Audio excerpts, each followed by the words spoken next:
With the Zeus deck list, I realised I was doing things the wrong way round. It was fine with Hell because we'd already gone through Insane Mode with that Hell deck. So we already knew kind of like what the deck was going to be. We had no intention of changing anything. We already knew it was a beast deck and we were just showing it off. But with Zeus, we came up with a deck, you know, produced a deck list, and then we did the campaign. And, as the campaign went on, we like made changes to the deck, just like little tweaks here and there. Luckily, like in all honesty, like that deck was also like a bit of a beast deck. Like it just smashed it. We really didn't have to change too much, but that was lucky because the deck list could have very easily like looked nothing like what that Zeus deck, ended up being in like Japanese mythology. If we'd played campaign and after the first two mythologies we realized it just wasn't working, we've just wasted all that time doing like a deck list video, and it's misleading too. Like that's not helping anyone because that's not even the deck list that we're using. We find out that some of it's not any good. So we did it. We did it what I suppose would be the right way round for Hades. It felt very weird. But of course we did the campaign. We had the deck. We did the campaign. Recorded that first. From start to finish, made the changes, and now we're going to do the deck list afterwards and talk, in hindsight, retrospectively, about the deck, and why the deck is the way it is, why it works, the weaknesses that Hades clearly has. Like Insane Mode will definitely put you through the fire, and you'll find what problems that god or goddess has for sure. Yeah, I mean, but that this is the finished product. This is what we ended up with after all the tweaking, all the the tests and trying this card, that card. What works well, what doesn't, why it doesn't. What Hades is good at and what he's not so good at. This is now going to be the finished product. I am gonna have a bit of a disclaimer for this, and that is I recommend when you play campaign mode for the first time, the default deck you pick is Zeus, which is why with the Zeus deck I gave recommendations for like the switches you could make for the cards that weren't in the Greek mythology. I recommended something that was in the Greek mythology that you could easily switch to, because at the time when you first start the game, the only booster pack you have available is the Greek one. And I was recommending as a complete beginner, start with Zeus. This is how to play Zeus. This is the deck list, that you can do with just all Greek cards. These are the switches you can make. This is what I'm using for Insane Mode, just so it's slightly optimized. This is what I recommend. This is how I think Zeus works, basically. Hades is different. I don't recommend you start the game with Hades. Like as a total beginner, I don't think you should play as Hades. I don't think his default deck is very, very good. So the disclaimer mostly is just this isn't for like your first run through. This is more a deck list for after you've already like completed the game on normal mode. This is maybe a deck you try out for difficult mode, or like best of luck, like insane mode. I mean, clearly we've just taken it through insane mode, so I can say with full confidence it is good enough to complete insane mode with. Yeah, I don't know. Like I don't know how else to explain this except if you want to pick Hades, be prepared for some very, very long battles. Like this campaign took forever, and it wasn't that we were doing badly. Our win rate was actually very, very good. Is that Hades just innately isn't like a front-loaded, god. He's not a rushdown. He's definitely not Zeus. He's not going to win a game in like turn 5 or 6. It's possible he doesn't win a game until turn like 20 or 30. Like he literally gets stronger as the match goes on. He's a little bit similar to Hell, but it's actually like further exaggerated. So if you're going to play as Hades, just realize that Hades decks are going to take time. And that kind of like leads me into talking about just the overall deck. The biggest weakness that Hades has is that he starts so slow. He is like he's just after playing Zeus, trying out Hades. Oh, like it takes him a long, long time to get going, right? So things that are viable for Zeus are just not possible for Hades. It's really not possible. For one thing, Hades only starts with 5 devotion generation, whereas Zeus starts with 6. Secondly, of course, Zeus benefits from like all the Greek minions he has. They give him even more generation. So he's off to the races. Hades is similar in some ways, but also kind of different. And a lot of his advantages aren't super obvious either. Like if you're playing Hell, it's very obvious how you won the game. Like if you just smashed face with like a 5 attack, 4 movement Hell, it's obvious what your win condition was. But honestly, a lot of the matches with Hades, you don't you didn't win because of what happened in like the last turn or even like the last 10 turns. You probably won the game because of things that happened like earlier in the match. Hades is very hard to get a grasp of. He's not straightforward. And I think like the most obvious way of showing this is just I'm going to talk about a few cards just in general just to show you kind of the intricacies, I suppose, of Hades. First, Izumo Taisha, yeah? Draw 1 card, discard 1 card. As far as, like, the obvious comparison is... If I can find it. Yeah, the obvious comparison is Greek Temple, right? So Greek Temple is 8 cost, generate 5 devotion a turn. Izumo Taisha only generates 3. And with a lot of goddesses, it's absolutely terrible. Like this really doesn't help you. It does help you cycle though. But with Hades, it's different. Draw 1 card, discard 1 card means that he can immediately start throwing his stuff into the graveyard. Like you just discard all your stuff into the graveyard, and he gets stronger. So Izumo Taisha is a very, very different card for Hades. And the calculation works out differently. Whereas Greek Temple gives you like 5, 10, 15, 20. Izumo Taisha gives you 3, 4, 5, 6, except when, like if Taisha gets removed, you still get that. Like Taisha is still going to give you all of everything that just got put in the graveyard, basically, as part of a Hades deck. So the calculation is very, very unclear. All you really need is this to be on the board for 2 or 3 turns. That's 3 monsters you've got in the graveyard, and that is then 3 devotion generation that you then have for the rest of the match. Like it's done. Whereas if a Greek temple gets removed, you've lost all that devotion generation. Izumo Taisha, very like it's unobvious, but in a way it's almost like hell. It's almost like Hades is absorbing like devotion generation. It's very, very strange. Like it's the same with Renew. Like with a lot of goddesses, like this is a simple cycle card, but for Hades it allows him to throw stuff that he wants into the graveyard, powers up, and there's almost like no downside with this. There is no downside to this in this particular deck. There are some Hades decks where this isn't quite as good.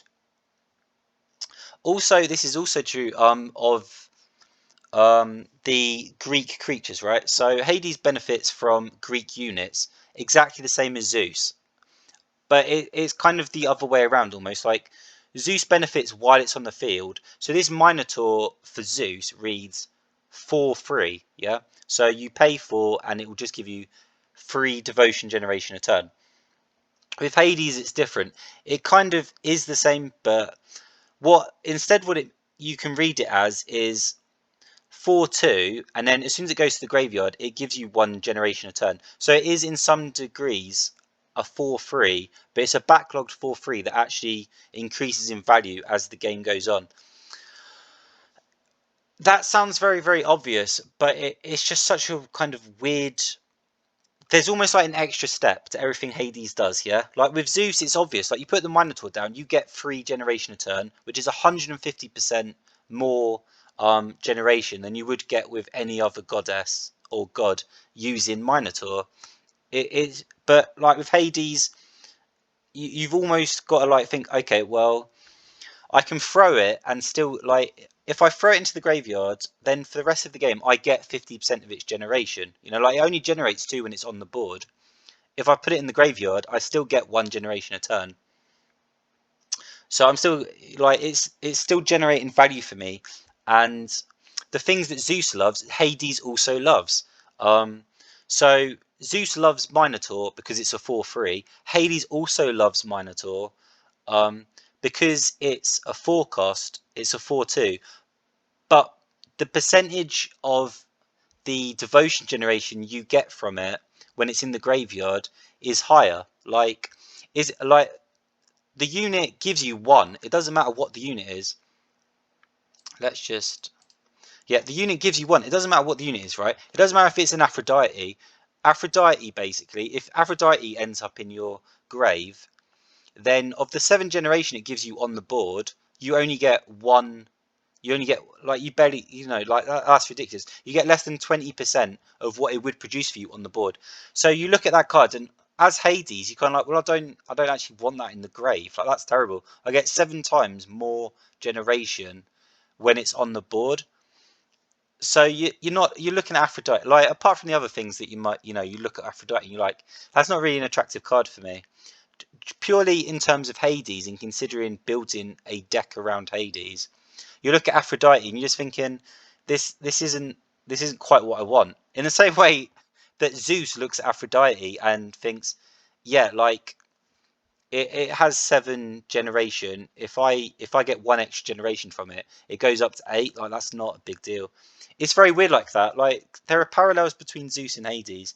It's so weird, but Hades just works in the abstract. There's just always like this extra stage to thinking, and that follows through with deck building too. I've already said, like, I don't recommend picking the Hades default deck. When you build a Hades deck, it also, like, it takes some real energy. Like, I was struggling with this deck, and more than the Hell deck or the Zeus deck that I've already done deck lists for, and like, campaign runs to demonstrate how they're used. The Hades deck changed more than any other deck that I've ever played in Kamigami, from Greek mythology to Japanese mythology, all the way to the end of the game. I mean, it was very hard to judge how effective things were. We were constantly testing them, but it's not always like super obvious with Hades. So you're tweaking all the time. Like I said, like, the biggest problem Hades, like, I'll just go back to the start now, because I've talked about the difficulties of like talking about Hades and the way that Hades works. The second thing is that Hades himself is absolute rubbish. Like, 13 to attack, 12 to move. Kind of similar to Zeus. Like, you don't want this guy to move. He's horrifically bad. I don't know if, like, Hades is just sitting on his throne and he doesn't feel like moving or something, but most, I'm not even sure. Like, I think I moved him like once in the entire campaign, like, literally once. That is pretty. That just shows how lazy he is. He doesn't want to move. He just wants everyone else to do the work for him. Right. Third thing. I mean, as I've said, right, Hades starts slow, but that also means that he is extremely susceptible to getting rushed, which means when you're building a Hades deck, you can't afford to be greedy. The biggest evidence for this is, I actually think, like, Hades can't afford to have Hades statue. Zeus loves Hades statue. Like, when we did the deck list for Zeus, and, like, we went through the campaign, that was actually a win condition for us. Like, that was a legitimate win condition, where we had Hades statue, Medusa, Chimera, and, like, Medusa and Chimera's activation abilities combined with Hades statue meant we had some crazy wins where, we had 2 statues, and that meant that Chimera only had to pay 3 to deal 10 damage. So we were just launching fire everywhere. Yeah, Zeus can afford to do that because it generates so much devotion so quickly in the game. It can afford to have, like, these kind of janky, awkward, expensive cards. But Hades looks at Chimera little differently, which is why I don't have 4 of it. Hades is looking, like, this is a 12 devotion that only pays me back 5. So it's going to take 3 turns for me to make, like, a profit on it in terms of devotion. This isn't an attractive card. And, like, Hades statue as well. It's just too. Hades needs to be streamlined. It really does. I can't express that enough. Like, in Greek mythology, we had Hades statues. Like, that was a win conditioned for us, but slowly it just got phased out over time. Because Hades just needs to be as lean as possible. When we lost games, it was always because we started bad, we had a bad hand, and we just got rushed down, and there was just nothing we could do. Hades has no innate generation at the start of the game. Like this, like his whole ability might as well just be a blank, card. Like there might as well just be nothing there. He's getting no benefit whatsoever. And this deck reflects that. This is what we had at the very end of the campaign, and the whole aspect, like the whole focus of it, is just to be as fast as possible. It was really unexpected. Like it was very unexpected direction for the deck to take. So, like I said, Hades, don't recommend it first. But now I'm assuming you're like in your difficult run or your insane mode. Now we're talking. You've got access to everything. This is the deck that I completed insane mode with. I do feel like I need to say this twice, but if you are gonna do an insane mode run with Hades or just play Hades, really, like I didn't win any matches that I can think of like before like turn 15 or 20. He can't do it. He just can't do it, especially in insane mode where you are fighting an uphill battle. Hades just cannot do it. Your matches will be very, very long.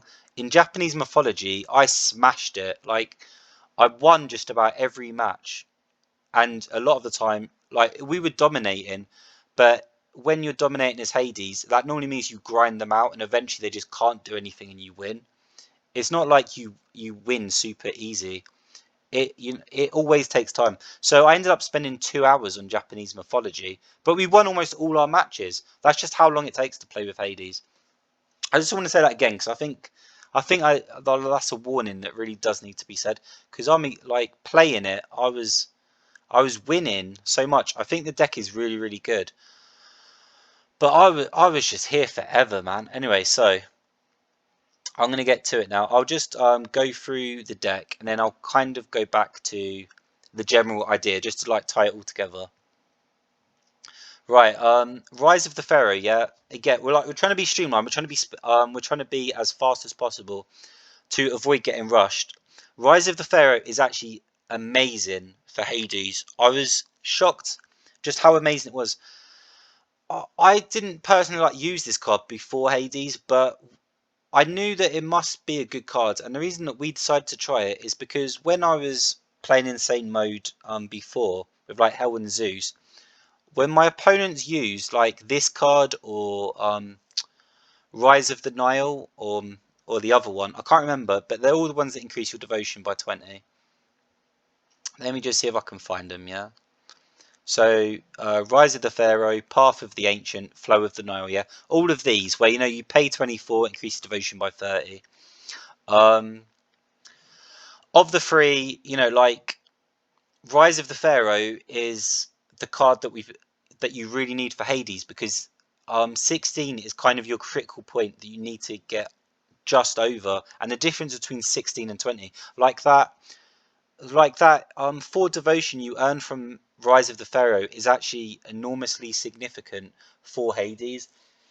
I didn't realize how often I was kind of like looking at Armageddon, and we would have like 23 devotion or 25 devotion, and we almost had enough for Armageddon, and then we'd lose a match. The same with like Seaquakes, like 19, Armageddon 26. Rise of the Pharaoh, this 4 is extremely significant. It just about gets you there to Armageddon sometimes in the early game, and it's super important that you do that, because if you can't get to Armageddon and you're against a Poseidon that's just got like 4 monuments on the field, that's it. Like you've just lost the game. You've literally lost the game. Rise of the Pharaoh just allows you to accelerate out of your 4 or 5. Suddenly it turns you from I need to hang on for just one more turn to Rise of the Pharaoh. Suddenly I've gone from 16 devotion to 20 devotion. Seaquake. That's it. Like your board is cleared. And this is what Hades wants, really. Like, I'm talking about how streamlined it is, but I should also talk about like what I think Hades wants to happen, just overall. Because of the way Hades works, what Hades would like to happen in a match is everything goes back to square one, and then the board gets built, then it goes back to square one. Because every time the board gets destroyed, Hades gets stronger, yeah? Everything goes to the graveyard, Hades gets more generation. Then your opponent tries to build the board up again, and then Hades, suddenly you just bring in an Armageddon or a Seaquake or an Earthquake, and you just blow the board up again. You like Hades is kind of just like God of Rebirth in this game. Like you grow things and then you destroy them. You pull it all down, and then you grow things, and you pull it all down over and over and over again. It's the only way to describe it. Like Hades is so slow that he cannot stop your opponent from building a board. He cannot rush your opponent. He cannot punish your opponent for putting down greedy, monuments or monsters, that like generate a lot but don't really do anything for you or something. He can't do that. Your opponent always has to generate a board. Your opponent will always generate a board, I should say. So Hades must always have some way of clearing that board, and that includes your own minions as well. But Hades doesn't mind, because of course once it goes in the graveyard, he gets power, and then your opponent starts building up their board again, because even after you've torn their board down the first time, Hades, like you're not going to be that much stronger. Just your generation might go from like 5 in 8 to sending like 3 or 4 of your minions to the grave. Now you've got 9 devotion generation, from Hades himself. Then you build up again, then it's all torn down again, and by then Hades is generating a massive amount. So yeah, Rise of the Pharaoh is critical, because you must be able to reach like these key breakpoints. You must, like, words cannot express. Hades cannot stop people from building. You must be able to get to your Armageddon, because if you're just even like if you're one devotion short of your Armageddon, and your opponent's built and you haven't got the Armageddon, that's it. Like 4 or 5 monuments on the field, leading into like 2, 3, 4 units. Devotion, like, it's just too much. You cannot handle that. You must be able to get there. Rise of the Pharaoh. All I can say is like try it yourself. I swear it's actually an extremely critical card in this deck. Like maybe there are other ways of building Hades, but I by the end of it had to play this card. Everflowing Sun. As we go through this deck, you'll realize that this deck actually like cycles extremely fast, like we dig. I'll skip it for now and we'll come back to it just to talk about it. Minotaur, I've kind of spoken about this. There's things that Zeus finds attractive. Hades tends to find attractive as well. Hades finds Minotaur extremely attractive because it's extremely cheap and it's still giving you that point of devotion when it goes to the grave. And a large part of Hades is, of course, you need to be able to like build a board that you can then tear down and start benefiting from the fact that the board's now empty again. Armageddon, I was kind of like back and forth on like whether you need 1, 2, 3 copies. Do you need Earthquake? Do you need Eclipse? I went through all sorts of like AoE elimination possibilities. I've never really felt the need to have 2 Armageddon before Hades, but Hades really does need that panic button. It's not even a panic button of him. It's one of his main go-tos. You need this. You need at least 2 copies of it, and you need to be able to get to it. This is a key card for him. I really think it is. Chimera, I've talked about. With Zeus, it's brilliant, and it's a win condition. You can have like Hades statues and turn its activation super cheap and just kill people that way. But with Hades, it's not the same. Zeus can afford it. Hades really cannot afford this. So the reason we've still got 2 copies of it is mostly just due to 40 health, which is extremely beneficial in certain matchups, and the activation. I still think Chimera is like a great card, but paying 12 for something that only gives you 5 back is really bad. It comes out occasionally, when we're dealing with like an Aphrodite that you can't actually attack, or a Balder or a Nymph where your attack cost is suddenly through the roof, or your opponent has like a Wall of Asgard out, things that increase your attack cost. Well, they don't increase, Chimera's activation cost at all. And occasionally you get like nice setups as well, where like your opponent's got 2 units in a row, and you get massive value.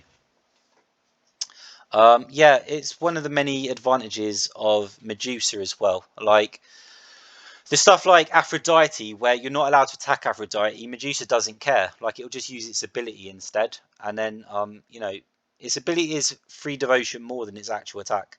But you're taking out an Aphrodite, like it's just a way of getting around, like all walls of Asgard, stuff like that. Of course, Medusa is still amazing in Hades. I think it'll be amazing in Poseidon if I have time to play it, but I don't really want to play Poseidon. You pay 5, you get back 3. Even if it goes to the grave, you're still getting 33% of that devotion generation.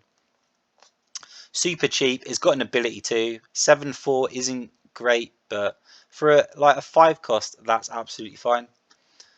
Seaquake,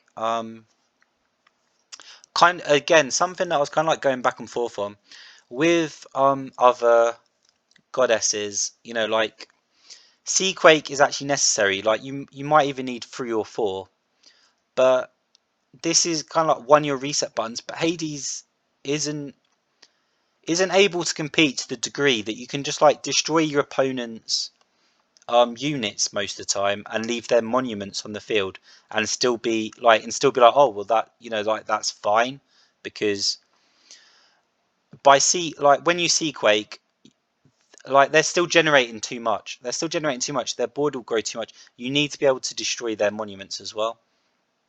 But Hades can actually afford, like with Rise of the Pharaoh and a couple of other things, uh, Hades can actually afford Armageddon. So rather surprising in some weird way, he starts slow and he's super vulnerable, but you need Armageddon and it's super key. Seaquake is effectively like cheap to Hades in a way. It's still very, very useful, of course, to have like this 19 devotion, sort of like 30 damage to everything, just to finish things off. But especially in Norse mythology, it was horrible because like, oh, what cards am I thinking of? Well, all of them. Honestly, just all of them. Like, this is horrible. Like, Nidhogg's were coming out. Kraken was coming out. Like 40, 50 health cards. And Seaquake isn't good enough. And Hades needs his board clear to be good enough. You can't afford to Seaquake twice. You must clear the board. It's so incredibly important. But we only need 2 anyway. Like, there's also a reason that we don't have like 3 copies of Armageddon, even though it's so key. 2 copies of Seaquake. We don't have more than that, even though it's such a good card. I will get to it as we go down the. It will get explained. Time reflow.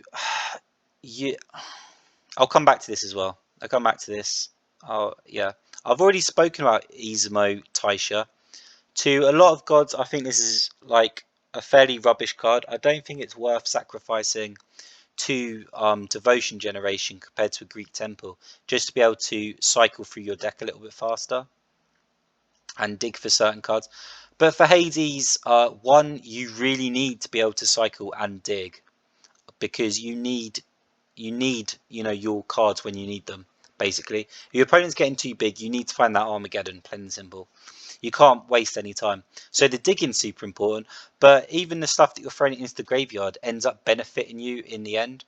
So I actually think it's a really, really key card.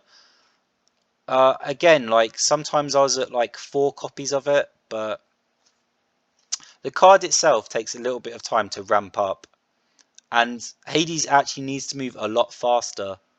So having 4 copies of Taisha, you want to put it like, there's this weird irony where you want to put it down turn 1 so you can benefit from the discard as much as possible, throw a bunch of units in the grave, so you can then start taking advantage of this devotion generation.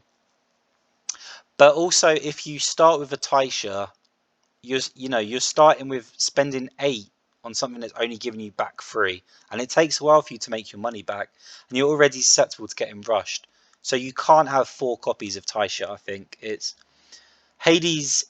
Like he needs to go. He really, really needs to go. Loki's trick, yeah, it makes sense, right? Like, if it just allows you to hold on for just 1 more turn. Your opponent's got a scary board, just 1 more turn, then you can Armageddon. Just 1 more turn, try and bait them into putting down even more value. It only costs you 2. it's definitely saved my life, like at least in 3 matches that I can think of off the top of my head during the campaign, where my opponent had a massive board. I just about managed to hold on with like Loki's trick until I had enough for Armageddon, or I held on for Loki's trick just so I could just cycle, use my Everflowing Suns or my Renews and my Taisha just to find the cards that I needed. Again, like it's kind of the same as like Rise of the Pharaoh. I didn't like immediately like put this together for Hades. It's not like I saw Rise of the Pharaoh and was like, oh, like actually this is an incredible card for Hades. It doesn't click. It's not like super obvious.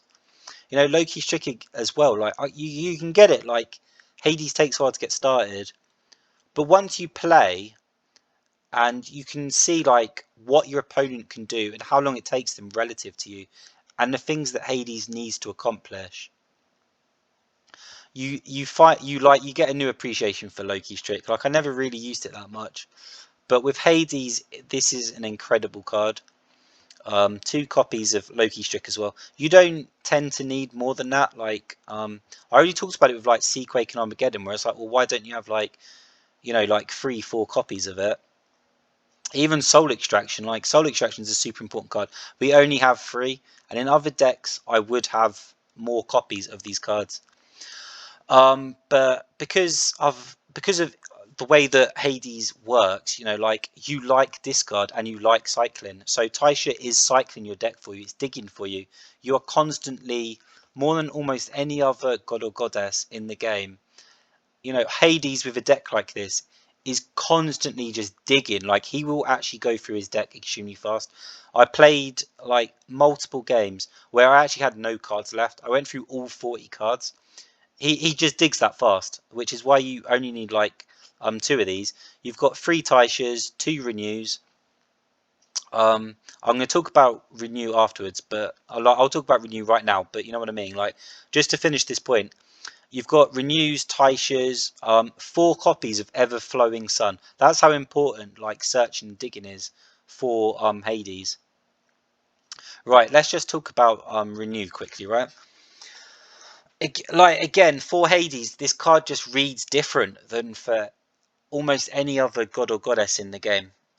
For most god or goddesses, this is just a basic cantrip. Like it's just digging through your deck. You're looking for something. You desperately need like that earthquake or that seaquake or that eclipse, or you're looking for your late game finisher, like your Athena or something. Renew just allows you to cycle through your deck, but with Hades it's completely different. Draw 1 card, discard 1 card. Actually, as far as Hades is concerned, this card reads as draw 1 card, gain 1 devotion generation for the rest of the game.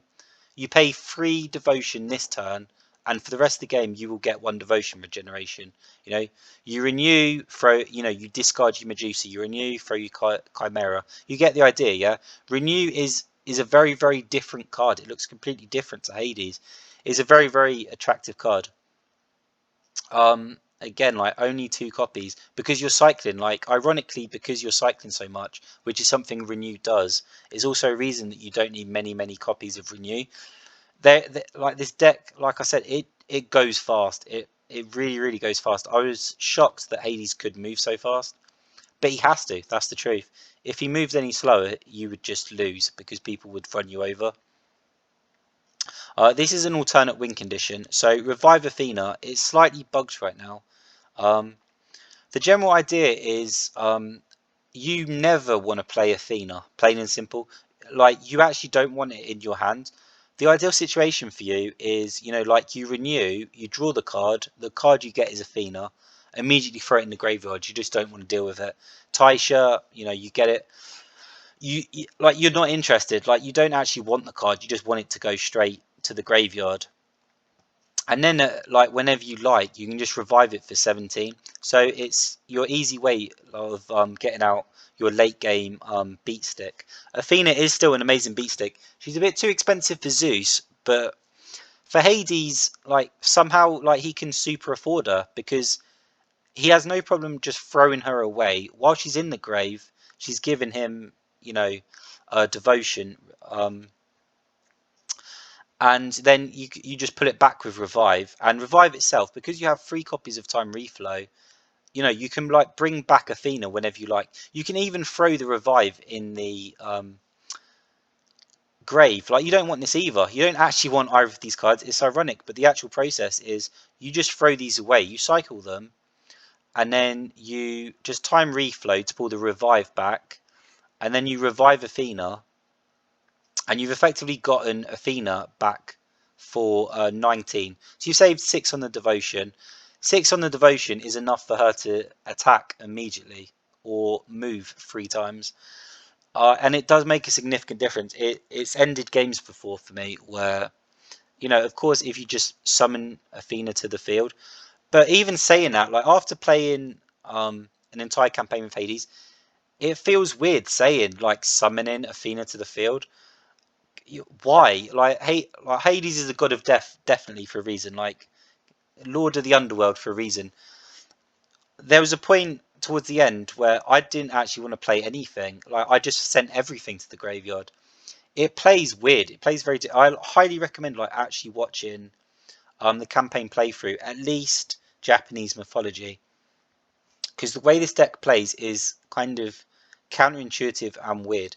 You're not trying to put units on the field because you're gonna you clear the field anyway.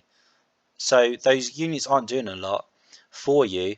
A lot of the time, you're just cycling through your deck as soon as possible. Absolutely just throw in everything you possibly can into your grave, where it starts generating loads and loads of devotion for you. You clear the board over and over and over again, and your opponent just can't keep up eventually because you've got your entire deck in your grave generating obscene amounts of everything.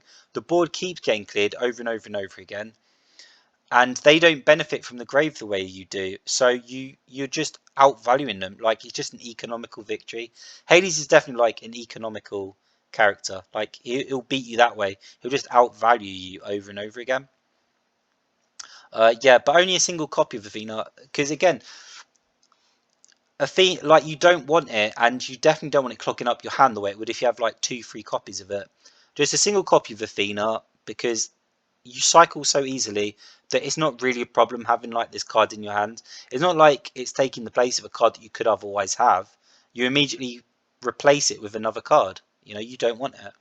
So it's not actually a problem for Hades. He quite likes this, and it is a late game option, which is fantastic. Mummy. Now, this is... Oh, I don't even know what to call this, but it works. Like, this is seriously, it doesn't make any sense, right? Like, it's not a Greek unit. Hades doesn't really benefit from having it in the grave. But this ties everything together. Actually having 4 copies of Mummy, this is genius. I actually want to put this in all my decks from now on, because Mummy is just that good. It's absurd. It's absolutely stupid. First, it's an economical card. Like, it's an economically efficient card. It's a 4-cost body, and there is nothing in the game, like, there's nothing that I can think of in the game that can like efficiently destroy the body. You know what I mean? Like, this is just an obstacle. You don't intend to move it. You don't intend to attack with it. You just put it in the way of your opponent's minions, and you know it's got 20 health. That's fine. Even if it had 10 health, I'd still play it, because you know, like, you put it down for 4. Tier, you know, has to use sit, like, well, it has to attack twice, so that's 12. So you've just made a 8 devotion gain. You know, like, even something like Nidhogg, you know, like, has 20 attacks once for 6 cost of devotion, but it only costs 2 4 devotion to put it on the field. So you've just made a 2 devotion gain. It's such an efficient card in that respect, and you can just keep playing it from your graveyard. And that's the other important thing about this card, is because you can play it from your graveyard. One of the issues I was running into is, if you're going to cycle through your deck as obscenely fast as this deck does, there's a point at the end of a match where you've got no deck left. You've got nothing left to play, and especially if you've got like a Taisha, unfortunately, because there are no cards to draw, it won't draw anything, but it'll still discard a card from your hand. So Hades actually kind of runs out of options towards the end of the match. And Mummy, because you can play it from the graveyard, means even if you've got nothing you can play at the end of a match, you can still play this. Yeah. So it's like a super efficient card, economical. It's almost impossible for your opponent to like destroy this like efficiently in terms of devotion. You're always making like just these small gains of devotion. I think Mummy is the best 4-2 in the game just because of this. You just keep like playing it from your graveyard over and over and over again, and eventually you just beat them economically. Also, because you can play it from your graveyard, it completely it it completely changes the way you read Renew. I've already said like the way that Hades reads Renew, it's like a different card for him compared to other gods or goddesses. Like the way that Hades reads about like considers review, it's like an incredible card. Like he definitely wants this card. Mummy actually like changes the card even more. Like if you've got Mummy in your hand and you've got Renew in your hand, what actually like this card actually reads just draw one card, increase your hand size by one, because you discard the Mummy right from your hand, but you can still play it. It doesn't even cost you more to play it from the grave. So you literally have a Mummy in your hand. You just renew to draw a card, discard the Mummy. You've lost nothing. Like your hand is actually it's incredible. Like it's actually mind blowing just how good Mummy is in this deck. It actually ties it all together. It's incredible. Right, so I've kind of like gone through everything, and hopefully you've got like the general gist of it. I didn't realize it was going to take 40 minutes to talk about it. Like again, like Hades is just everything takes an extra step. Everything just requires more explanation. You know, there's more stages to win in a game as Hades. Like talking about Zeus only took me like 20 minutes just to go through the deck list. The same with Hell, it only took like 20 minutes. But Hades just has like you have to go back and forth, talk about one card and how it feeds into another card, and then how it feeds into another card, like how Renew is different for Hades, but then how Mummy also affects Renew, and just how you are cycling like it's just crazy. I do think there are many different ways of playing Hades, and there's bound to be like versions where you throw a ton of like Athenas in the grave and then revive them, stuff like that. But playing through the mythologies, especially Norse mythology, we got punished for being heavier than this, like awkward. Instead, like Hades cannot afford to be awkward. It can't afford to have like any wasted devotion at all. It's got to just be like a jet fighter, as opposed to like the cruise liner that Zeus is. Hades has to be like really lean, really streamlined and lean. You have to start really fast, really well, get cycling immediately, get stuff into your grave straight away. Anything less than that, and you like there are games where you have no agency whatsoever, like you just lose. You can't do anything about it. You're just not fast enough. So yeah, which like you need some of this stuff. Like Rise of the Pharaoh, you need this. You need to get to Armageddon. You don't have any other way. Like you're not going to be fighting your opponent blow for blow on the board, as far as I'm aware. It's just not possible. Like almost every other god and goddess either has ways of like increasing the amount of devotion they gain, the way that like Ford does when she destroys a minion, she gets 2 devotion, or they have ways of fighting better than you do. Like Odin can double the attack of its units, right? Almost every god and goddess just beats you in a straight up fight, plain and simple. Hades cannot play straight up. He has to play weird and complicated, and instead of putting units on the board, a lot of the time he just wants to just throw all of his own stuff in the grave. He doesn't even want to put it on the board. He wants it to go straight to the grave. He doesn't even want to look at it. It's all disgusting. If it's not skull and bones, he's not interested. Yeah, I almost feel like you have to watch the campaign to see a demonstration of how to play this deck, because looking at the deck list, like it's from like all the cards are from all different mythologies. They do all kinds of different things. It's hard to see how it ties together. But by the end of the like if you look at the Greek mythology and then you look at what the deck turned into, I'm actually extremely proud. Like this is actually amazing. It took a lot of work to get this deck.